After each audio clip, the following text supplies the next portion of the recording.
Hello guys दोस्तों, आज अपन बात करेंगे मोटिवेशन के बारे में। तो ये मोटिवेशन एक बहुत बड़ा टॉपिक है जो जीएनएम फर्स्ट ईयर का जो बिहेवियर साइंस जो सब्जेक्ट है उससे लिया गया है। तो बहुत ही इंपॉर्टेंट है और हर नर्सिंग एग्जाम के अंदर भी मोटिवेशन से रिलेटेड क्वेश्चन आता है।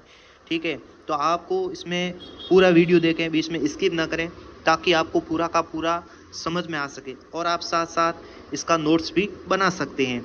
तो आप हमारी वीडियो को पहली बार देख रहे हैं तो वीडियो को लाइक करें, शेयर करें और हमारी चैनल को सब्सक्राइब जरूर करें ताकि हर वीडियो का नोटिफिकेशन है जो आपको मिलता रहे और इसी प्रकार आप हमारे साथ है जो जुड़े रहिए। तो आज अपन बात करेंगे मोटिवेशन के बारे में, मोटिवेशन की क्या परिभाषा है और इसके मोटिवेशन के साइकिल के बारे में, और उसके बाद अपन बात करेंगे इसकी विशेषता क्या है और मोटिवेशन के कितने टाइप होते हैं और क्या क्या होता है। ठीक है, तो पूरा का पूरा आज अपन मोटिवेशन को डिटेल से समझेंगे जो आपको समझ में आएगा, जरूर समझ में आएगा। ठीक है, तो अपन स्टार्ट करते हैं कि मोटिवेशन क्या है।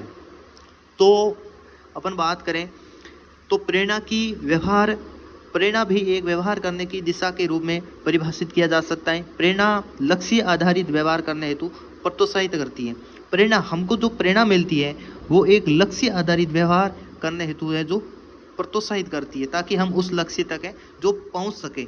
उसके बाद अपन बात करेंगे परिभाषा के बारे में। तो मोटिवेशन की क्या परिभाषा है। अभिप्रेरणा एक मानसिक प्रक्रिया या एक आंतरिक शक्ति है, हमारे शरीर की एक आंतरिक शक्ति है या पर एक मानसिक प्रक्रिया है जो अंदर से किसी व्यक्ति को कार्य करने के लिए सदैव अभिप्रेरित करती है। क्या करती है? अभिप्रेरित करती है ताकि उस कार्य को व्यक्ति है जो करे और अपने एक लक्ष्य को प्राप्त करें प्रेरित होकर। उसके बाद अपन दूसरों शब्दों में कह सकते हैं कि दूसरों शब्दों में अभिप्रेरणा एक ऐसी शक्ति होती है जो हमें किसी कार्य को करने के लिए प्रेरित करती है। ठीक है, और तब तक प्रेरित करती है जब तक हम लक्ष्य की प्राप्ति न हो जाए। हमको ये जो अंदर की शक्ति है ये तब तक प्रेरित करेगी जब तक हमको एक लक्ष्य की प्राप्ति न हो जाए। के बाद एक गिलफोर्ड नाम का वैज्ञानिक आता है। तो अकॉर्डिंग टू गिलफोर्ड वो कहता है कि अभिप्रेरणा एक विशेष आंतरिक कारक है जो किसी क्रिया को शुरू करने एवं जारी रखने हेतु उत्तरदायी होता है। उसके बाद आता है अकॉर्डिंग टू या किंग। तो अभिप्रेरणा से तात्पर्य एक ऐसे बल से होता है जो खास लक्ष्य की ओर और व्यवहार की ओर निर्देशित करता है। मतलब अभिप्रेरणा का तात्पर्य है एक ऐसे बल से है जो हमको किसी एक खास लक्ष्य की ओर या व्यवहार की ओर है जो निर्देशित करता है। बात करेंगे द मोटिवेशनल साइकिल। तो ये साइकिल क्या है आप समझिए, ध्यान लगा कर समझिए। सबसे पहले इसमें क्या आती है? नीड, आवश्यकता। जब किसी व्यक्ति को आवश्यकता होती है किसी चीज की तब ही वो क्या करेगा? मोटिवेशन होगा। ठीक है, यदि किसी व्यक्ति को किसी चीज की जरूरत नहीं है तो वो व्यक्ति कभी भी मोटिवेट नहीं हो सकता। और यदि किसी व्यक्ति को किसी चीज से लेकर या कोई लक्ष्य पाने के लिए उसको जरूरत है, ठीक है, तभी वो व्यक्ति मोटिवेट होगा, उसके अंदर टेंशन आएगा, तनाव आएगा, तभी वो एक्टिविटी करेगा और एक्टिविटी करके वो एक बिहेवियर शुरू करेगा और तभी जाकर वो एक लक्ष्य तक पहुंचेगा। तो सबसे पहला होना क्या जरूरी है? नीड, आवश्यकता व्यक्ति में होने की जरूरी है और आवश्यकता होगी तभी तो व्यक्ति मोटिवेट हो पाएगा। यदि किसी को उस आवश्यकता भी नहीं है तो व्यक्ति मोटिवेट नहीं हो सकता। क्या होती है? व्यक्ति के अंदर आवश्यकता होनी, नीड होनी जरूरी है, तब व्यक्ति में क्या आता है? टेंशन आता है, तनाव आता है। ठीक है, तो तनाव आने के बाद व्यक्ति एक्टिविटी शुरू करता है, काम करने की कोशिश करता है, मोटिवेट होकर बिहेवियर करता है। उसके बाद रिडक्शन ऑफ टेंशन, और तभी वह काम करता है, कुछ काम करता है तो उसमें तनाव क्या हो जाता है? कम हो जाता है और तनाव कम होकर वो एक निरंतर काम करता है, एक्टिविटी करता है। अचीवमेंट ऑफ गोल और सेटिस्फेक्शन और रिलीफ, तभी वो जाकर एक संतुष्टि महसूस करता है और तनाव से बाहर निकलता है क्योंकि वो एक लक्ष्य को प्राप्त कर चुका है। तो ये इसमें है द मोटिवेशन साइकिल। इसके बाद बात करेंगे कैरेक्टरिस्टिक्स ऑफ मोटिवेशन बिहेवियर, इसकी विशेषताओं के बारे में। तो goal oriented, powerful and energetic, continuous behaviour, selective behaviour और डेवलप इंटरेस्ट। के बाद अपन बात करेंगे अभिप्रेरणा चक्र, जो अपन डिटेल से समझेंगे मोटिवेशन साइकिल को। तो सबसे पहले आती है प्रथम अवस्था जो क्या होती है? नीड।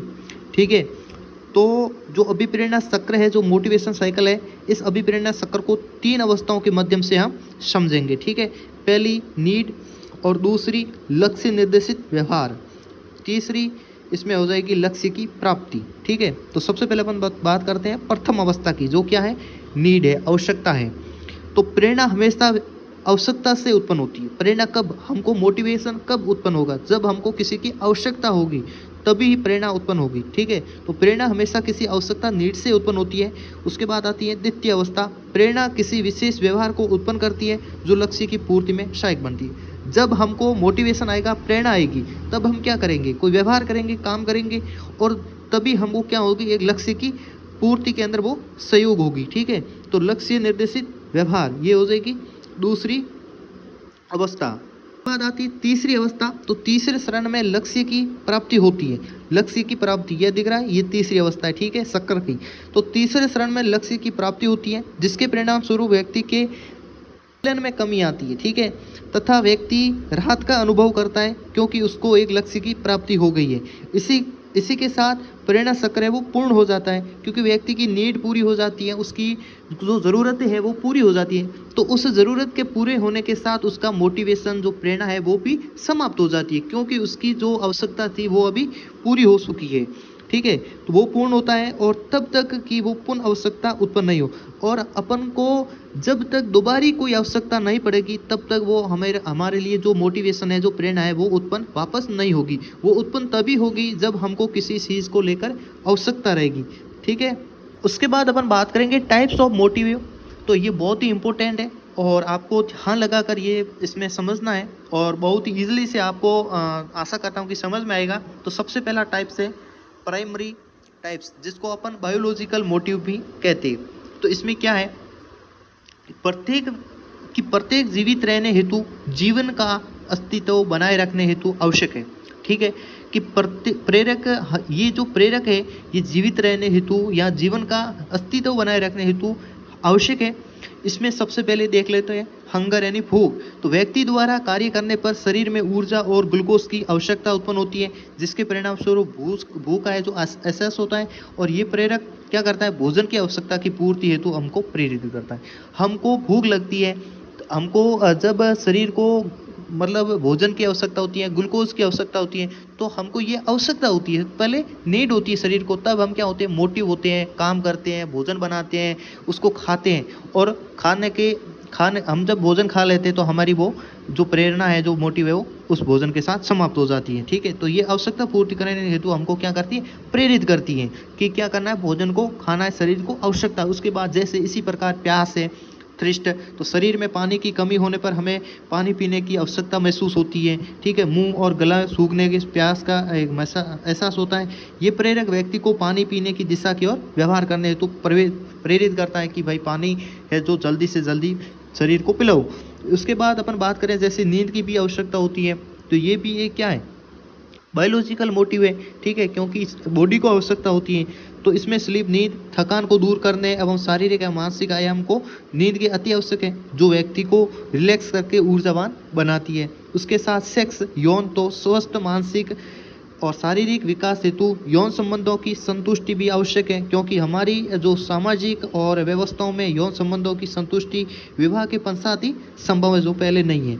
ठीक है, तो जीवन की अस्तित्व बनाए रखने एवं संतानों की उत्पत्ति के लिए यौन प्रेरक है जो उत्तरदायी है।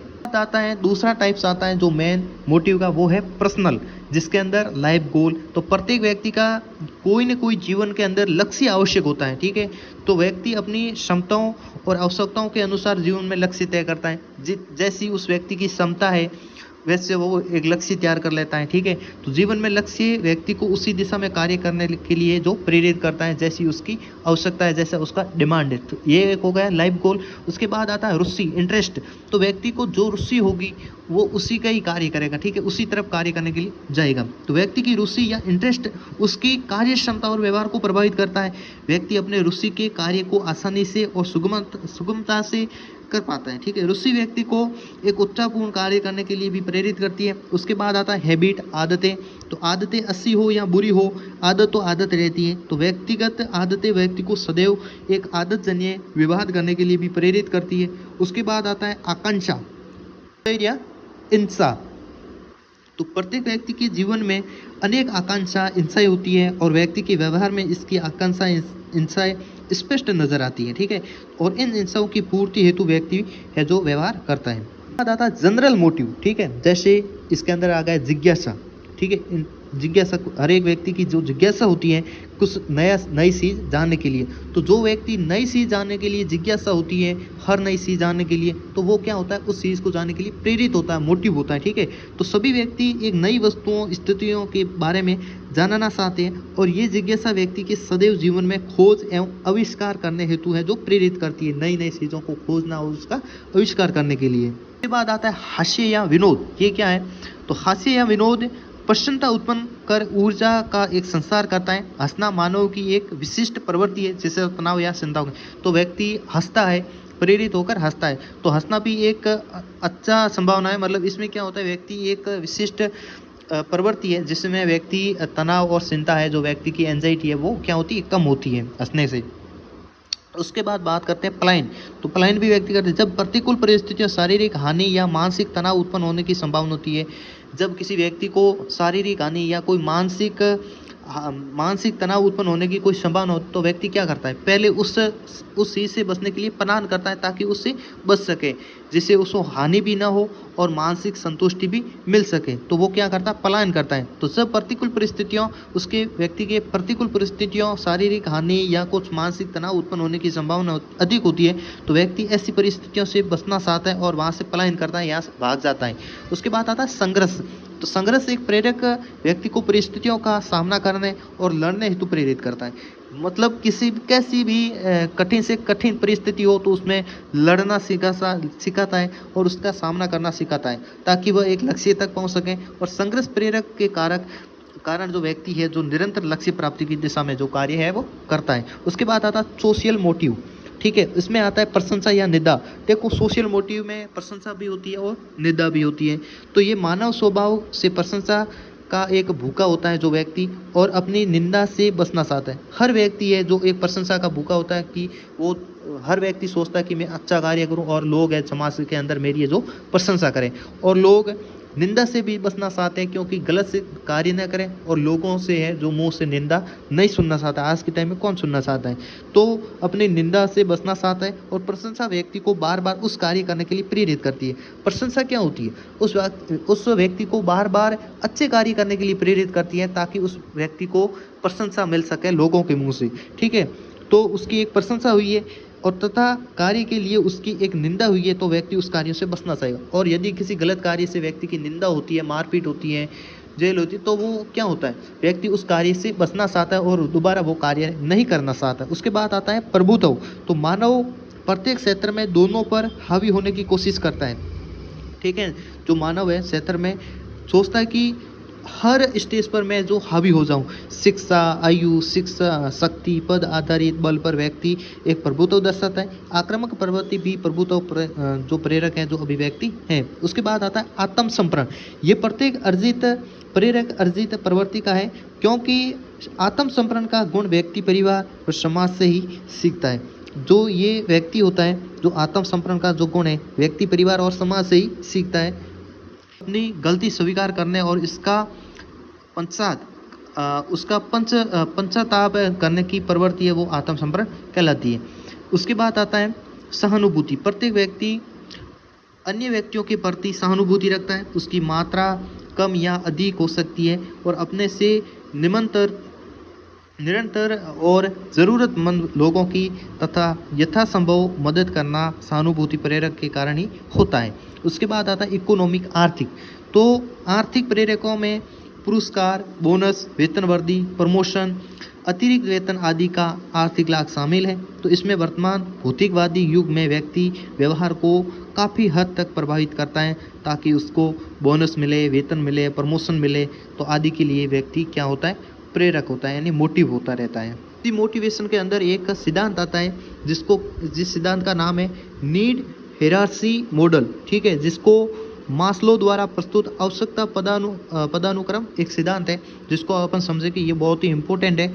इसमें क्या होता है कि मानव अभिप्रेरणा संबंधित जो सार्वत्रिक लोकप्रिय सिद्धांत है, और इसकी खोज करता है वो है Abraham M Maslow hierarchy of need theory. ये क्या थ्योरी है, जिसको अपन समझेंगे, ठीक है। तो इसमें क्या होता है, आप इसको डायग्राम को देखिए। सबसे पहले इसमें क्या होती है, जैविक आवश्यकता।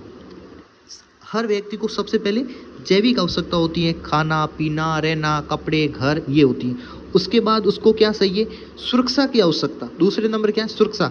ये सब कुछ हो गया तो व्यक्ति को क्या चाहिए, सुरक्षा चाहिए, किसी का कोई डर नहीं और सुरक्षा चाहिए। जैसे उसके बाद व्यक्ति को चाहिए आत्मीय की आवश्यकता, ठीक है। उसके बाद सम्मान की आवश्यकता व्यक्ति को होती है। ये सब होने के बाद सम्मान, व्यक्ति को क्या चाहिए, समाज के अंदर सम्मान चाहिए। सम्मान के बाद आत्म सिद्ध की आवश्यकता, व्यक्ति खुद को क्या करना चाहता है, आत्म सिद्ध करना चाहता है। तो इस सबसे जो ऊपर की स्टेज है वो है आत्म सिद्ध की आवश्यकता। तो ये आपको समझ में आएगा। अब अपन इसको डिटेल से समझते हैं। इन्होंने मानव आवश्यकताओं को एक शितर के द्वारा पदानुक्रम में व्यवस्थित किया है। इसके द्वारा सिद्धांत को आत्म सिद्ध का सिद्धांत भी कहते हैं, ठीक है। तो आत्म सिद्ध का सिद्धांत के अनुसार भी ये क्वेश्चन बन सकता है इस नाम से भी। तो आत्म सिद्ध का सिद्धांत भी इसे कहते हैं। इन्होंने पदानुक्रम हिरार्ची के तल बॉटम में मनुष्य की जैविक आवश्यकताओं को, जैसे भूख, प्यास इत्यादि क्या रखा, इसमें जैविक की आवश्यकताओं के अंदर इन्होंने क्या रखा, जैसे व्यक्ति की भूख है, प्यास है इत्यादि की आवश्यकता होती है। उसके बाद इन आवश्यकताओं की पूर्ति के पश्चात व्यक्ति क्या करता है, उसको सुरक्षा चाहिए होती है। क्या चाहिए होती है, व्यक्ति को भूख उसकी पूरी हो गई है, उसका घर बन गया है, उसके कपड़े आ गए हैं, तो उसके बाद व्यक्ति को क्या चाहिए, सुरक्षा चाहिए समाज के अंदर, ठीक है। उसको सुरक्षा मिल गई है तो उसके बाद उसको आत्मीयता चाहिए, सम्मान चाहिए इत्यादि की आवश्यकता क्रम में उत्पन्न होती है। और व्यक्ति नीचे से ऊपर की तरफ अभिप्रेरणा की पूर्ति करता है। नीचे से उसकी जैसे जैसी अभिप्रेरणा की पूर्ति होती है तो वो धीरे धीरे ऊपर की ओर है जो पूर्ति की उसकी पूर्ति करता है। इसमें सबसे शीर्ष पर क्या होता है, आत्म सिद्ध की आवश्यकता होती है, ठीक है। अर्थात मनुष्य के रूप में अपनी क्षमताओं को पूर्ण रूप से विकास करना, क्या करना, अपनी क्षमताओं को पूर्ण रूप से विकास करना होता है। इस सिद्धांत के अनुसार अधिकांश व्यक्ति अलग स्तर की आवश्यकताओं को पूर्ण होने के कारण शीर्ष पर अपना ध्यान केंद्रित नहीं कर पाते हैं। इसमें क्या होता है कि इस सिद्धांत के अनुसार ऐसे व्यक्ति होते हैं जिनका अलग अलग स्तर की आवश्यकता पूर्ण होने के कारण, अलग अलग स्तर की क्या होती है, आवश्यकताएं पूर्ण होने के कारण व्यक्ति है जो एक शीर्ष पर अपना ध्यान है वो केंद्रित नहीं कर पाते हैं। तो आज मोटिवेशन जो टॉपिक है वो समाप्त हो गया है। मैं आशा करता हूँ कि आपको ये पूरा का पूरा टॉपिक है जो समझ में आया होगा। आपको किसी प्रकार का कोई डाउट है तो वीडियो के कमेंट बॉक्स में कमेंट ज़रूर करें ताकि हमको भी पता चल सके। और वीडियो को लाइक ज़रूर करें, शेयर करें और चैनल को सब्सक्राइब ज़रूर करें ताकि नर्सिंग से रिलेटेड जितना भी वीडियो है उसका नोटिफिकेशन आपको मिलता रहे और आप इसी प्रकार हमारे साथ जुड़े रहिए। धन्यवाद।